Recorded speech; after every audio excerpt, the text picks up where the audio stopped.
This is Bill Cumberland. I was able to get on. Sorry for any trouble. Oh, it would happen to me if I were in your shoes, so don't worry about it.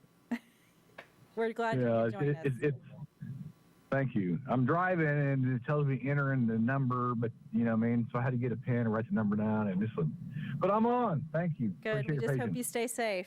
Good. Thank you. Appreciate it. All right, I'm going to go ahead and call the meeting to order. August 4th Accessory Advisory Board meeting is called to order, and Chair requests staff confirmation that the Kansas Open Meetings Act required notice has been properly provided. Confirmed. Thank you. And a roll call. Commissioner Daly? Commissioner Cumberland? Here. Commissioner Here. Okay. Commissioner Finger? Here. Commissioner Rickman? Commissioner Smith? Here. Chair Oakes? Here. And Commissioner Eklund. Okay, we all were emailed copies of the minutes of the May 5th meeting. Does anybody have any comments or amendments that we need to do for those? And if not, I will ask for a motion to approve the meetings of the minutes of the May 4th meeting. A motion to approve. Is there a second? I second. Commissioner Cumberland, please. I'm sorry, I didn't. Who is it that seconded? Daily. Daly, thank you. Thank you. It has been moved and seconded that we approve the minutes of the May 5th meeting, and so they are approved. Next item on the agenda is public hearing items. I do not see anyone here from the public. Does anyone have any other information? So we'll go on and say that there is no information in that area. Administrative items. First off, there is a reminder of upcoming elections to be conducted at our next meeting, which will be Thursday, November 3rd at 3 o'clock here or on Zoom, I presume. Do you have anything else, Michelle, that you'd like to add? No, we will provide a staff report to let people know like who's eligible and that kind of thing for the elections. And then I would just remind everyone to remind your friends to join the commission to fill out an application through the city's website so that everyone can participate. We will need more members. Okay. Preliminary discussion items, there are none listed. Unfinished or other business, a presentation by the City of Salina Engineering staff regarding plans for upgrading sidewalks and curb cuts, and we do have a guest. Yes, I just wanted to say this, we kind of highlighted this in our staff report to let you know that this would be coming, but I want to introduce from the city's engineering department, Kent Johnson, and give him the floor. He has a presentation, a PowerPoint that we'll put on Zoom here for everyone to see. Or, yeah.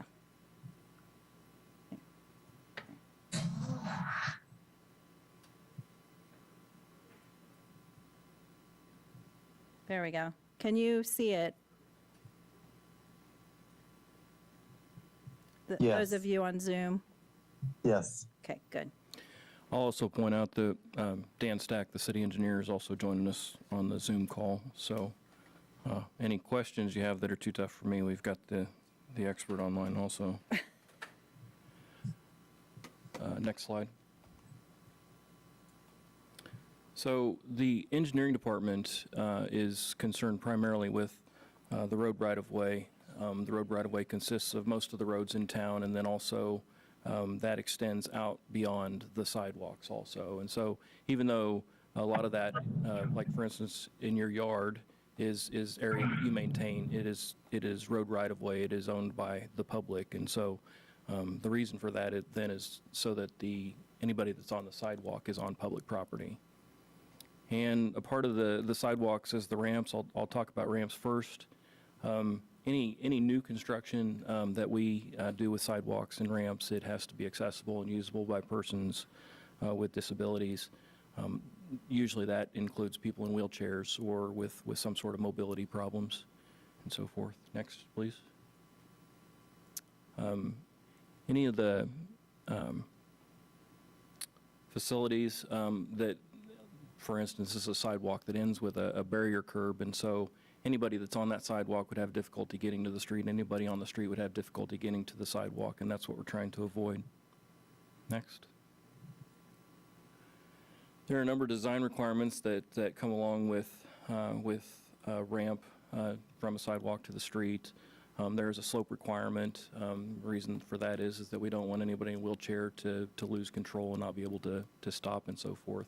At the top of those ramps, there's a flat spot that's required so that anybody that is in a wheelchair or something doesn't have to go a significant distance without a place to rest and stop. And then the width of those has to be a minimum of 4 feet. Next. And then we're also concerned with any of the surfaces that we ask people to be on would be stable, firm, and slip resistant. And so you'll see that with those ramp areas, and we've got those detectable warnings in there and so forth. And so that is also a way for people to know that they're entering into adjacent traffic. Next. We have a $40,000 annual budget for ramps. Those ramps cost around $700 to $1,000 each. It seems kind of expensive for that short area. That gives us about 30 ramps per year. I recognize that those numbers don't exactly match up. If they're a maximum of $1,000 each, that would be $30,000. But along with replacing the ramps, there's also usually sidewalk work that's required. We have to make sure that the slopes coming into those ramps are such, and so we end up replacing a lot of sidewalk with those ramp projects also. Ramps are the installation and maintenance responsibility of the city, as opposed to the sidewalks, which are often the responsibility of the adjacent property owners. The ramps are always the installation and maintenance responsibility of the city, mostly because they are so expensive. And then anytime we do a significant upgrade to a street, for a concrete street, that's usually like a total replacement, or for an asphalt street, or if we're doing some sort of resurfacing, which you see around town a lot right now, we are required to upgrade those ramps to the current standard. Next. The city has identified 4,654, that's awfully specific, locations where ramps exist or should exist. I'm assuming that means that we've counted them. Didn't do it myself. We have about 93% of those ramps in place, which is a pretty good rate, and that means that there's still over 300 left to upgrade. And so you can probably do the math at 30 per year. We've still got a backlog of 10 or 11 years at our current funding levels before we get those all upgraded. And then any new installations would already be put into standards. So we're just trying to work back through the ones that were built before the Americans with Disabilities Act was enacted. Next. Typically in Salina, up until recently, most of the cities, I've moved into sidewalks, by the way, most of the city's sidewalks, sidewalk expenditures have been on arterial streets. Arterial streets are the section line streets like Ohio and Crawford, 9th Street, Magnolia, the streets that move a large amount of traffic from one end of town to the other. And the reason that those are paid for by the city at whole or at large is because the entire city gets a benefit from those roads, whereas on a local street like the ones that we live on, those are usually only benefit the people who live there. And so those sidewalks are typically paid for by the property owners, either by a benefit district or they just install them themselves. New subdivisions, the sidewalks are included in the subdivisions and so forth, and so those are usually, they're just a part of the cost of buying a house or building a house in those subdivisions. The City of Salina has a budget, an annual budget of $50,000 per year for new sidewalks. That equates to about 1,600 feet of sidewalk, or about 3 city blocks. Next, please. And in 2021, the City Commission increased that amount to $250,000 to kind of give us a little boost on our progress. And we're still working on that project, which I'll get to in a little bit. Sidewalks, as I mentioned before, they're usually maintained by the adjacent property owner, and as opposed to the ramps that are always the city's responsibility. There are some differences in that. For instance, the extra wide sidewalks, the hike and bike paths that you see around town, those are considered linear parks, and so those are also the city's responsibility for maintenance. We get a number of requests for sidewalks throughout the year. We keep a list of those requests, and then we try to assess whether we're going to, or we have to prioritize those to see which ones we're going to do. These are some of the factors that we use to prioritize those. Functional classification, I talked about arterial streets before. There are also collector streets and local streets. So we have three functional classifications of streets. The collector streets are a step down from the arterial streets, and they collect the traffic from local streets and get those to arterial streets. And so the more people that use that facility is the higher priority it would have for us to put the sidewalks in. If there's a gap in a sidewalk somewhere, that makes it a higher priority for us to fix. If there is a worn path, you'll see those throughout town. That indicates that people are using that. You know, there's a need for a sidewalk there because people are walking through there and have worn the grass out. If it's next to some sort of a high pedestrian generator like a school, a park, or a bus stop, or a food establishment of some sort, that makes it a higher priority. If there's some reason, some safety reason why there needs to be a sidewalk there, if it's unsafe to be in the street, especially unsafe to be in the street, it's really unsafe to be in any street. If somebody's willing to share the cost with us, that makes it a higher priority for us. If it's in a lower, a poorer neighborhood where they're less likely to put the sidewalks in themselves, it makes it a higher priority for us. And if it's close to a park, again, that makes it a higher priority for us also. We put weights on those factors, and then we assign those to those segments, and that's how we try to develop our sidewalk projects. And then again, if somebody's willing to share the cost of the sidewalk with us, then that will encourage us to put our money toward that location also.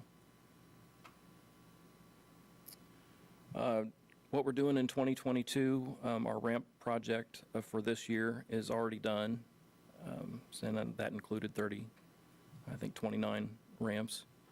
And we're currently trying to get our sidewalk project out for 2022, and that includes that's the $250,000 project that I talked about earlier from 2021. We were trying to develop that project, and we got some feedback from some of the places where we're trying to put sidewalk, and so it's taken us a while to get that one out. That includes 9th Street south of Thomas Park, which is right, it'll take the sidewalk up to the levee. Around Hawthorne Park, there are sidewalks in Hawthorne Park, but not out around Hawthorne Park.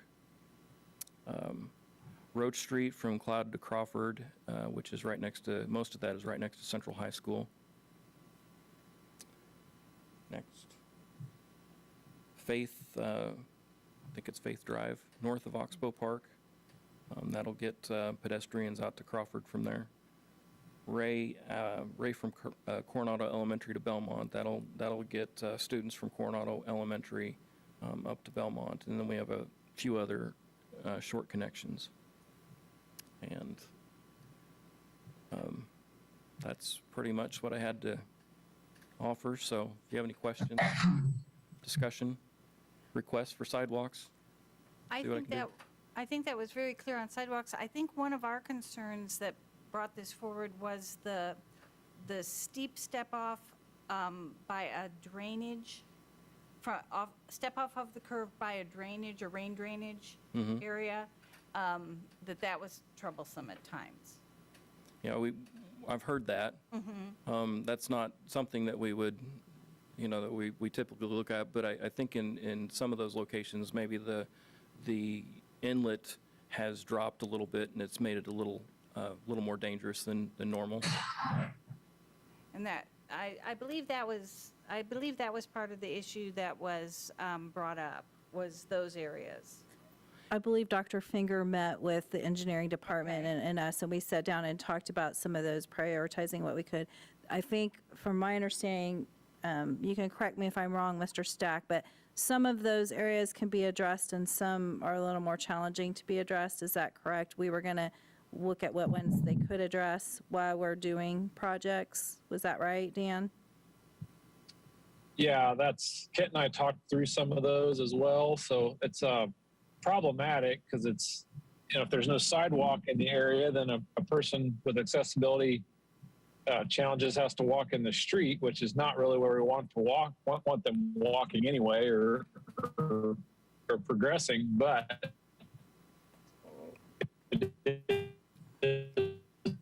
what it is. Dan, you're cutting out really badly.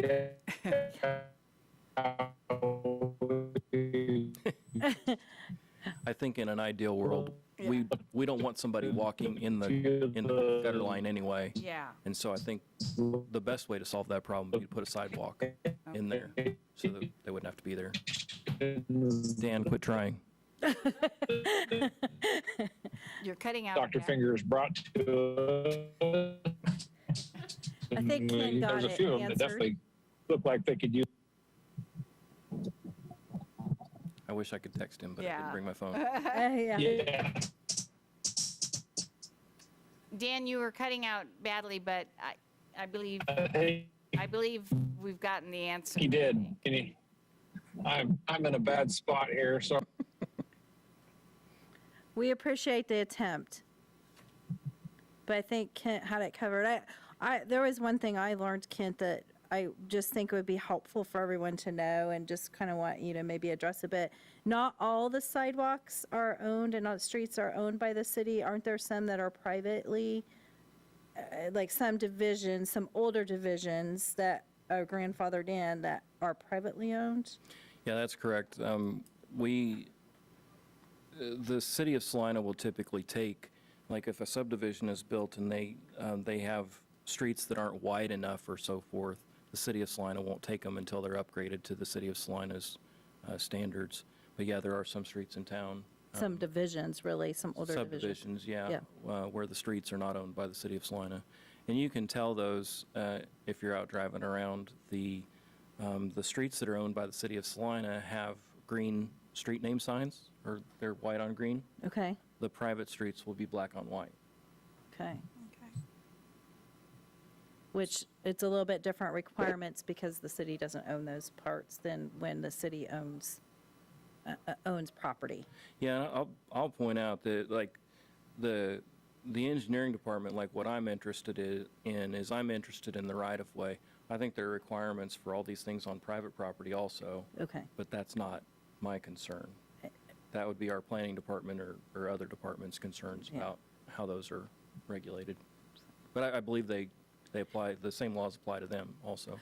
it is a little different under the ADA because there's the requirement on the city, and what we are is a city agency. I'm concerned with ADA is it requires the city to be compliant, and it's a little different when it's private.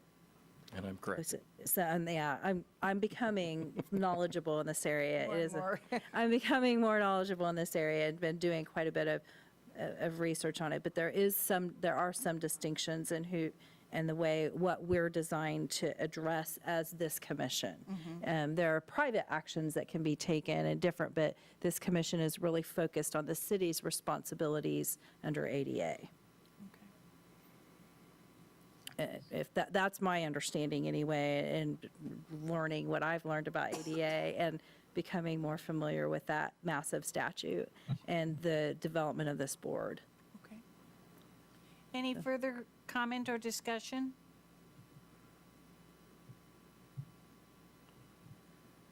I had a question about the 300 or so ramps that haven't been built yet. Do those typically concentrate in certain parts of Salina, like older neighborhoods or are they dispersed all throughout the city that still need to be done? My guess would be that they are in the older neighborhoods that predate the ADA.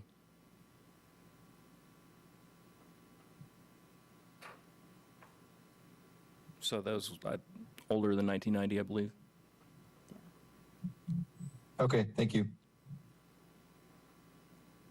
Any further comment or discussion?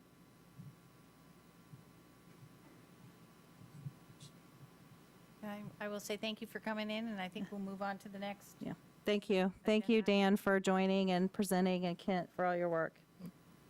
So, I know this may have been a little bit out of order, but I wanted to get them on the agenda Sure. too, so they could free up their time for other matters. Thank you. Thank you. The next item on the agenda is to discuss follow-up to the survey and staff report. And I think, Michelle, did you say we weren't going to have a staff report today, or we are going? We have the staff report on this. Next week, or next agenda, there'll be a staff report on the elections. Okay. And who's eligible for what offices based on the bylaws. Okay. And what positions. The bylaws, and my understanding is you have to be on the commission so long, so a new incoming member wouldn't be eligible, and you can only serve one term, and so, like, who's eligible for what? And so we try to do a report with that. I see. So this staff report that we'll focus on today is the one based on the survey and the follow-up from the survey, and what you should have found in your packets. Okay. Does that make sense? Yes. Okay. And again, in a perfect world, I probably would have had Kent go after the survey a little bit, because having him here to present was part of our follow-up on the survey, but I didn't want to waste the engineering's valuable time. Not that it's a waste of time, but they only need to be Extended, here for this yeah. portion of the meeting. So that was the reason we put him on first. With that, if I may elaborate a little more on the staff report, we kind of left our last meeting talking about what comes next with the survey. And so we went through the survey and tried to kind of find about 5 areas that we thought were most priority, based on the information we got. And the number one was the community resources. And so you'll find in the packet, the board packet, along with the staff report, the community resource guide that we currently have. And as part of that follow-up, we've asked and requested the commissioners to look at what we have and just make sure there's nothing else you can see that needs to be added, or if there are any corrections or updates that need to be made. That's what we'll share and publish and have available. And if the commission has any other input of possible ways besides our website to share that information, we noticed that was one of the main concerns and takeaways, was the community resources and people not knowing about resources. And so any ideas for getting it out, we have compiled that, and I think that you as a commission have worked on it some in the past, but I can tell you as someone who's worked in the nonprofit world, and this is an ever-evolving, moving target, so everyone's input is always welcome on it, and the more eyes on it, the more knowledge. I can tell you, I've been in the nonprofit world for quite a while before coming here, and I learn something new every week, I swear, on what's available, what other programs, resources. It's just, it's a moving target, so we provided what we have. And one suggestion I would have is not only on the website, but just to make sure that each of these agencies get a copy of it, deliberately get a copy of it, because they share information to their clients as well. so we can email a copy to the agencies. Yeah. And maybe it's a yearly agenda item for this commission to review that and see what changes we know. I suggest that's an excellent idea that we do, because it is something that you need to periodically review.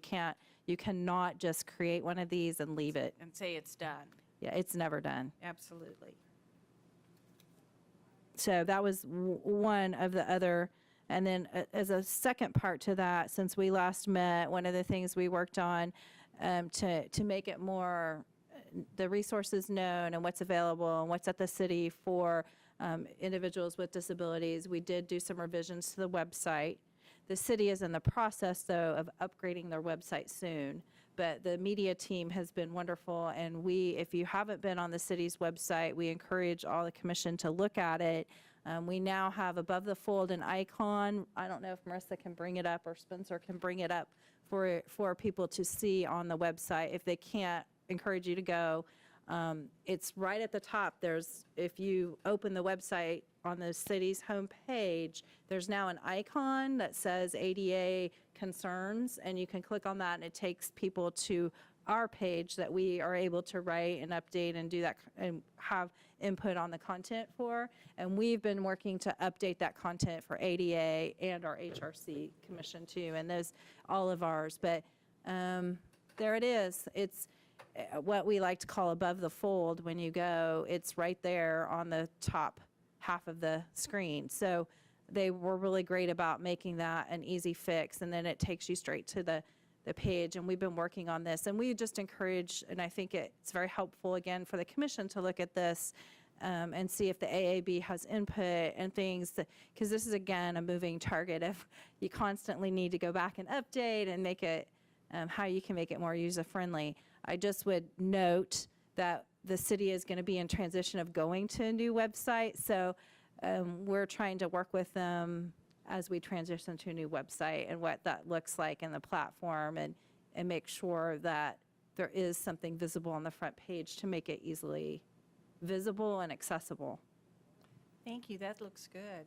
So you can thank Marissa and Dave and the rest of the media team for being so workable on this, and now they're aware as they're working on the new website and the contractor vendor, which we'll be bugging them when they get that done too. But that was another help on that we would ask the AAB to kind of take from that survey what you guys have seen too, and anything that you think we should input on there, that's where we welcome the input. Then the other thing was the sidewalks, and that's why we invited them in to do the presentation today, to let this commission know where we were on the status of that. And then the third thing was transportation, and it was a little vague in there, but from what we were talking about on that from the survey is probably needing us to have OCCK come in and do a presentation, because we as the city don't own the bus route. Although there's a relationship with OCCK, we work with them as a partnership. They are responsible for it. So that was one of if directed by the commission, we could arrange a time for them to come in and present maybe at the next meeting to give a presentation and allow the commission to have input and maybe work with them on that. I do know from prior conversations with some of the individuals at OCCK, they are always open to input. Again, money is, you can't not automatically do those things, but I'm sure they would welcome input from this commission on what the priorities should be, what kind of are the concerns. It was a little hard from the surveys to know specifics, but May I give some I can work with them. May I give some input on Sure, that? sure, that would be great. Yeah, I was just on the Silk board this morning, and one of the things as far as transportation goes, and this applies to me as well, the OCCK, their stuff is awesome. The driver's great. But for someone like me, I don't get off work till 7:30, and they run 8 to 5. And that's one of the things the Silk Board is looking at as well, having transportation for people with disabilities outside that 8 to 5 Monday through Friday thing. So I know that is for sure. Now, I do know there are some of their services that probably end at 5, but some of the services go beyond 5. And so getting with them and talking about those routes and having that, I think if the commission is open to us having them here, I think that's the best way to approach that discussion on what, because I do know they are looking for input. I think that would be a good idea. I heard their presentation at the Fair Housing presentation. It was very good, and Yes. they offer a lot of services, not just the City Go buses. Yes. And I think they could explain some of that as well. And recently, I went over to meet with them to see their service. They have, I can't remember what they call it. They have a special name, but they have a program that I think they could share more about when they do the presentation, where they have equipment that has either been donated or repurposed from someone else, and they clean it up and they loan it out. It's possible to loan so that individuals with disabilities can try out different equipment, and just their whole, the whole team they have dedicated to that type of stuff and helping individuals find funding to get resources for that kind of equipment. They really do have a great program that really ties nicely into this. And one of the things we might be able to do is, I've been thinking if we should recruit some people from FCCK to be on this commission, if anyone wanted to reach out to them. I know I was going to try, but And that would be a separate division of OCCK than Yes. the Transportation Division. but it is But their accessibility. Innovation Center, yes, they have lots of good resources. Yes. Yes. So, but the transportation was who we were going to focus on, and then, I don't know, we can, whatever the commission wants as far as directive to go and who they have available at our next meeting to present. Okay. So that was the third one. The next item was, there were a lot of concerns on parking lots, and that can, again, it was one that's a little bit hard. Without knowing details of what parking lot, some of those are private, some of those are public. I do know that our building division, building services, really monitors that, and if someone's doing a remodel, know this from past experience too, you have to meet ADA compliance for code to pass you to be able to occupy a new facility or a remodeled facility. When we have received calls, and they haven't been very frequent, but when we do receive calls and we call the agency or business, when it's a business, they've been pretty receptive to going ahead and doing it. It's sometimes just a lack of knowledge on what kind of parking lot issues, but it was just hard to discern, and I think I don't have much more to offer as far as recommendations towards that unless we dug deeper and asked some different questions in our next survey. And then certainly when you do get a call into the office, you get more specific about where is this. Oh, definitely. The one call I've had since I've been there, and I can't speak for the ones prior to me, there aren't a ton, so we don't have any open cases, and there haven't been actual filings of cases. They've just been more of a phone call and a conciliation type thing. And the one call I had was very specific. It came in, I reached out to the business owner who's agreed to fix the issue and readjust the parking lot. Okay. So, and I know, again, that would be something we'd work with the code department on.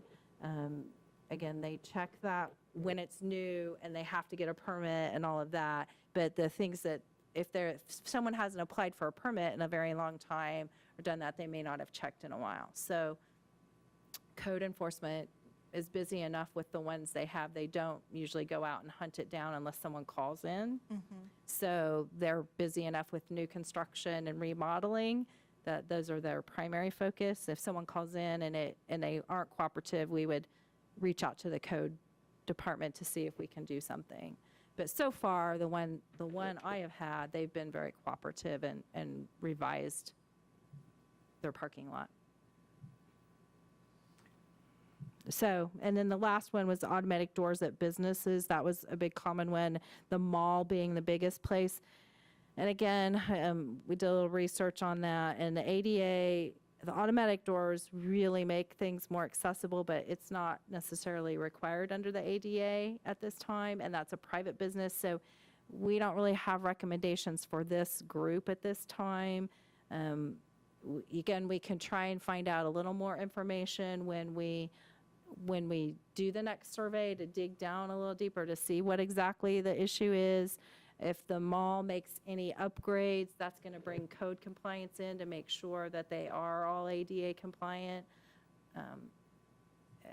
So we really didn't have any additional recommendations. But those were the top 5 areas. I don't know if this body has anything else they want to offer on that. Our recommendations were to enclose the manual, and I like the idea of making it an annual event. Of course, I wouldn't want someone to limit themselves. You can always let us know. You don't have to wait till the once a year if you know there's a change that needs to be made or a service or product that we need to add. Of course, tell us any time so we can upgrade it or update the manual. And then reviewing the city's website and any input on that. And then, you know, if asked, we would invite the commission. We would recommend that invite the OCCK to come present at the next commission meeting, if possible. That would be our recommendations. Do I need to request a motion for anything right now, or for like the OCC? I don't know that the board needs to take any action. I do think if, you know, we are open for input, and if anyone else has any input today, or they want to reserve it for the next meeting and really review the thing, there is no required action. Okay. I would say that to hear from OCCK on transportation and to discuss the hours of their business and what transportation opportunities they have would be a very helpful thing. Okay. The other thing, you keep mentioning the next survey. How often do we do these? I don't know. Okay. I do not know. That is, you have been here longer than me, so I will defer back. I don't know how long they do them, but I assume that they've done more than one, and, you know, I don't know. I'm not sure if they've done more than one. Because I think board has existed since about 1989, just Okay. before they implemented the ADA, and around 1989 or 90. 90 was when the act was actually put into effect. And I think this board has been around since then. I would have to look back through very old records to see when the survey prior to this one was done. So, It was a fairly good-sized decision to proceed with this one. okay. So those would be, I mean, without some follow-up questions, some of the stuff was hard to hone in on what actions we could take. Okay. And then I will always have this question, and you had said that you hadn't gotten many calls about parking or whatever. Is there an issue that you're getting many calls on that we should be aware of? The biggest one is service animals and people not understanding the difference between service animals and emotional support animals, and just pets. Okay. And the difference between that and when each one is allowed and which one is not allowed. And particularly, it's different under fair housing and housing situations and apartment complexes and anyone that would fall under the Fair Housing Act versus public accommodations, restaurants, and that. Everyone has to allow a service animal. Correct. They do not all have to allow emotional support animals. But landlords, you know, when that distinction is, like landlords do, emotional support animals are required under the Fair Housing Act. So in your home, the place you reside, you do have to allow emotional support animals. Emotional support animals are not necessarily allowed in a public venue like a restaurant, but a service animal is, and what those distinctions are. We are working on a video and a presentation with the media team that will hopefully come out, and we will share with you as soon as it's done, that really talks about those distinctions. And I think we have some good slides and stuff. As soon as that's filmed and released, we will share with this group. But that is our number one disability distinction, is all about service animals, pets, and emotional support animals. Okay. And educating people on what is right. You can't charge a pet deposit for an emotional support or service animal. And it's different than a pet. You can still have a pet deposit requirement, but you cannot charge individuals for those types of animals, the service or animal or emotional support. Under ADA. Okay. And the Thank Fair you. Housing Act, and the Fair Housing Act. Both of those acts work in tangent, work together. And the Fair Housing Act mentions the ADA, even though it's older. They've done subsequent amendments that mention and refer. So they play back and forth, but both of those acts are applicable. Okay. So. Thank you. Does anybody else have any other questions or discussion at this time? Then I believe I will be open for a motion for adjournment.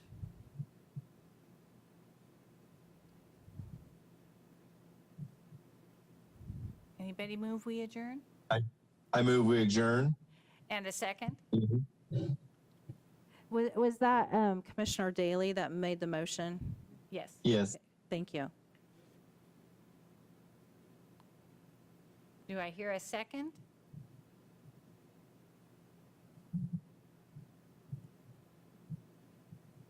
I'll second. Thank you. All in favor? Do I have to do that? Yeah. Okay. It has been moved and seconded that we adjourn. All in favor, say aye or raise a thumb. Aye. Aye. Aye. Aye. And oppose, same sign. We are adjourned.